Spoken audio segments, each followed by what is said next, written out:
जाते सिंधुदुर्गमध्ये महत्त्वाची लढत राणे विरुद्ध राणे यावर मुख्यमंत्र्यांनी सुद्धा प्रतिक्रिया दिली आहे।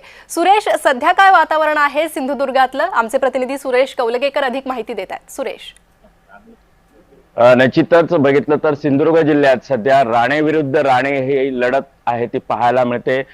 पालकमंत्री नितेश राणे विरुद्ध शिवसेनेचे आमदार निलेश राणे अशाच लढती पाहायला मिळतात। तर नितेश राणे यांना प्रतिष्ठेची लढत ही ते पाहायला मिळते, कारण इथे शिवसेना विरुद्ध भाजप अशा लढती पाहायला मिळतात। एकूण पाहिलं तर नारायण राणे यांचे चिरंजीव, दोन्ही चिरंजीव हे सध्या आमने सामने पाहायला मिळत आहेत। त्यामुळे एकूण पाहिलं तर सिंधुदुर्ग जिल्ह्यात सध्या राजकीय वातावरण हे तापलेलं आहे। अलीकडेच काल रात्र आमदार निलेश राणे यांनी पुन्हा एकदा स्ट्रिंग ऑपरेशन करत मतदारांना पैसे वाटतानाचा प्रकार आहे तो उघडकीस आणला आणि सोशल मीडियावर त्यांनी हे जे व्हिडिओ आहेत ते व्हायरल केलेले आहेत। त्यामुळे कुठेतरी बघितलं तर सिंधुदुर्ग जिल्ह्यात हाय व्होल्टेज ड्रामा पाहायला मिळतोय।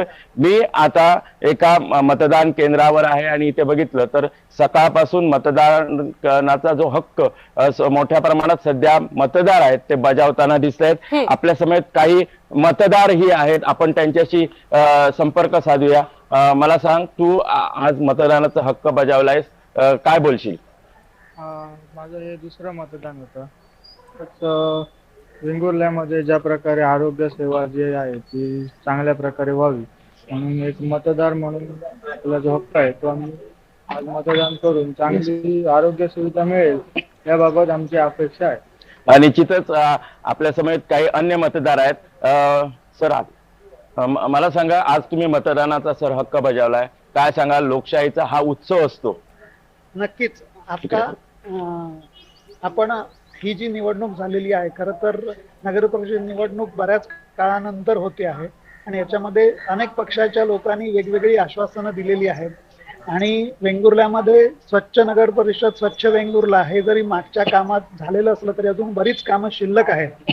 तर मला अपेक्षा आहे की यामध्ये मतदार चांगल्या प्रकारे निवडणूक योग्य उमेदवाराला मत देतील आणि जे उमेदवार येतील त्यांच्याकडून आम्ही वेंगुर्ल्याचा नक्कीच सुरेश, मतदारांच्या प्रतिक्रिया आपण जाणून घेत राहूया दिवसभर काय म्हणतायत मतदार ते पाहूयात।